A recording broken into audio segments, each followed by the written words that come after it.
ನಮಸ್ಕಾರ. ಇವತ್ತು ನಾವು ಶುಗರ್ ಪೇಷಂಟ್ ಅಂದರೆ ಒಬ್ಬ ಪೇಷಂಟಿಗೆ ಮಧುಮೇಹ ಇದ್ದರೆ ಅವ್ರು ಯಾವುದ್ಯಾವ್ದು ಆಹಾರ ಪದಾರ್ಥ ತಿನ್ನಲೇಬಾರ್ದು ಅನ್ನೋ ಥರ ಆಹಾರ ಪದಾರ್ಥ ಹೇಳ್ತೀನಿ. ಮೊದಲನೇದಾಗಿ ಎಲ್ಲ ಥರದ ಸಿಹಿ ತಿನಿಸುಗಳು ಅಂತಂದರೆ ಸಕ್ಕರೆ, ಬೆಲ್ಲ ಮತ್ತು ಜೇನುತುಪ್ಪ ಮತ್ತು ಜಾಮ್ ಅಂತ ಹೇಳ್ತೀವಲ್ಲ, ಜಾಮ್ ತಿನ್ನಬಾರ್ದು. ಸಿಹಿ ತಿಂಡಿಗಳೇನು ತಿನ್ನಬಾರ್ದು. ಮತ್ತು ಬೇರೆ ಅಂದರೆ ಚಾಕ್ಲೇಟ್ಸ್ ತಿನ್ನಬಾರ್ದು. ಮತ್ತೇನಂತಂದರೆ ಸಾಫ್ಟ್ ಡ್ರಿಂಕ್ಸ್ ಇರುತ್ತಲ್ಲ, ಸಾಫ್ಟ್ ಡ್ರಿಂಕ್ಸ್ ತೊಗೋಬಾರ್ದು. ಆಮೇಲೆ ಕಾರ್ಬೋನೇಟೆಡ್ ಡ್ರಿಂಕ್ಸ್ ಅಂತ ಇರುತ್ತೆ, ಅದನ್ನು ತೊಗೋಬಾರ್ದು.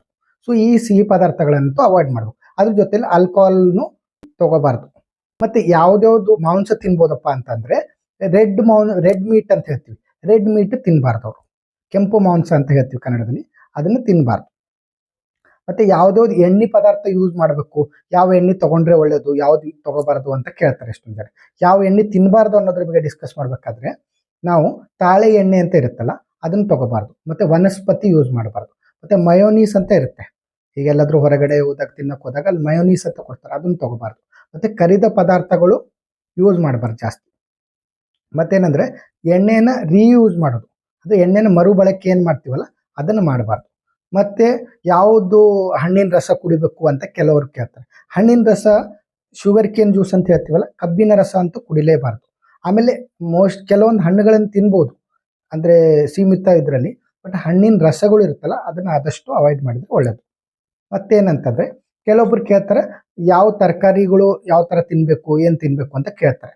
ಆಲೂಗಡ್ಡೆ ತಿನ್ನಬಾರ್ದು, ಆಲೂಗಡ್ಡೆ ಚಿಪ್ಸು ಆ ಥರದ ಐಟಮ್ ತಿನ್ನಬಾರ್ದು. ಫ್ರೆಂಚ್ ಫ್ರೈಸ್ ಅಂತ ಇರುತ್ತಲ್ಲ, ಅದನ್ನು ತಿನ್ನಬಾರ್ದು. ಆಲೂ ಚಿಪ್ಸು ಅಥವಾ ಫ್ರೆಂಚ್ ಚಿಪ್ಸು, ಫ್ರೆಂಚ್ ಫ್ರೈಸ್ ಅಂತ ಹೇಳ್ತೀವಿ, ಅದನ್ನು ತಿನ್ನಬಾರ್ದು. ಟ್ಯಾಪಿಯೋಕಾ ಚಿಪ್ಸ್ ಅಂತ ಇರುತ್ತಲ್ಲ, ಅದನ್ನು ತಿನ್ನಬಾರ್ದು. ಮತ್ತು ಕರಿದ ತರಕಾರಿಗಳು, ಡೀಪ್ ಫ್ರೈಡ್ ವೆಜಿಟೇಬಲ್ಸ್ ಅಂತ ಹೇಳ್ತೀವಿ, ಅದನ್ನು ಕರಿದ ತರಕಾರಿಗಳು ಜಾಸ್ತಿ ಎಣ್ಣೆಯಲ್ಲಿ ಕರಿದಿದ್ದು ಫ್ರೈಡ್ ಏನು ಮಾಡ್ತಾರಲ್ಲ ಪಲ್ಯ, ಆ ಥರ ಕರಿದ ತರಕಾರಿಗಳು, ಫ್ರೈಡ್ ವೆಜಿಟೇಬಲ್ಸ್ ಅಂತ ಹೇಳ್ತೀವಲ್ಲ, ಅದನ್ನು ತಿನ್ನಬಾರ್ದು. ಮತ್ತು ಬಂದ್ಬಿಟ್ಟು ಯಾವ್ದ್ಯಾವ್ದು ಇದನ್ನು ತಿನ್ಬೋದು ಅಂತ ಕೇಳ್ತಾರೆ ಕೆಲವೊಬ್ರು. ಏನಂತಂದರೆ ಪಿಜ್ಜಾ ಅಂತ ಇರುತ್ತಲ್ಲ, ಪಿಜ್ಜಾ ತಿನ್ನಬಾರ್ದು. ಮತ್ತು ಇನ್ಸ್ಟೆಂಟ್ ನೂಡಲ್ಸ್ ಅಂತ ಇರುತ್ತೆ, ಅದನ್ನು ತಿನ್ನಬಾರ್ದು. ಮತ್ತು ಪ್ಯಾಕ್ಡ್ ಫುಡ್ಸ್ ಏನಿರುತ್ತಲ್ಲ, ಪ್ಯಾಕ್ಡ್ ಫುಡ್ಸು, ಕ್ಯಾನಿಡ್ ಫುಡ್ಸ್ ಅಂತ ಇರುತ್ತಲ್ಲ, ಅದನ್ನು ತೊಗೋಬಾರ್ದು. ಆಮೇಲೆ ಬಿಳಿ ಬ್ರೆಡ್ ತಿನ್ನಬಾರ್ದು. ಅವ್ರು ಬ್ರೌನ್ ಬ್ರೆಡ್ ತಿನ್ಬೋದು ಅಂತ ಹೇಳ್ತೀವಿ, ಬಿಳಿ ಬ್ರೆಡ್ ತಿನ್ನಬಾರ್ದು. ಮತ್ತು ಬೇಕರಿ ಐಟಮ್ಸನ್ನು ಆದಷ್ಟು ತಿನ್ನಬಾರ್ದು. ಮಂದಗೊಳಿಸಿದ ಹಾಲು, ಫ್ರೈಡ್ ಮಿಲ್ಕ್ ಅಂತ ಹೇಳ್ತೀವಿ, ಕಂಡೆನ್ಸ್ಡ್ ಮಿಲ್ಕ್ ಅಂತ ಹೇಳ್ತೀವಿ, ಆ ಕಂಡೆನ್ಸ್ಡ್ ಮಿಲ್ಕು ಅಥವಾ ಮಂದಗೊಳಿಸಿದ ಹಾಲನ್ನು ತೊಗೋಬಾರ್ದು. ಮತ್ತು ಯೋಗಟ್ ಅಂತ ಇರುತ್ತಲ್ಲ, ಫ್ಲೇವರ್ಡ್ ಯೋಗಟ್ಸ್ ಅಂತ ಇರುತ್ತೆ, ಅದನ್ನು ತಿನ್ನಬಾರ್ದು. ಮತ್ತು ಏನಂತಂದರೆ ಮೈದಾನು ತೊಗೋಬಾರ್ದು. ಮತ್ತು ಗಂಜಿ ಅಂತ ಹೇಳ್ತೀವಲ್ಲ, ಗಂಜಿಗಳನ್ನು ಅದರಲ್ಲಿ ಶುಕ್ರೆ ಹಾಕಿರೋದು ಗಂಜಿಗಳನ್ನು ಆದಷ್ಟು ತೊಗೋಬಾರ್ದು. ಸೊ ಈ ಕೆಲವೊಂದು ಐಟಮ್ಗಳನ್ನು ಶುಗರ್ ಪೇಷಂಟ್ ಅವಾಯ್ಡ್ ಮಾಡಿದರೆ ಒಳ್ಳೆಯದು. ಇನ್ನು ಮುಂದಿನ ವಿಡಿಯೋದಲ್ಲಿ ನಾವು ಯಾವ ಐಟಮ್ ತೊಗೋಬೇಕು, ಯಾವ ಐಟಮ್ ಸೀಮಿತದಲ್ಲಿ ತೊಗೋಬೋದು ಅಂತ ಅನ್ನೋದ್ರ ಬಗ್ಗೆ ಡಿಸ್ಕಸ್ ಮಾಡೋಣ. ನಮಸ್ಕಾರ.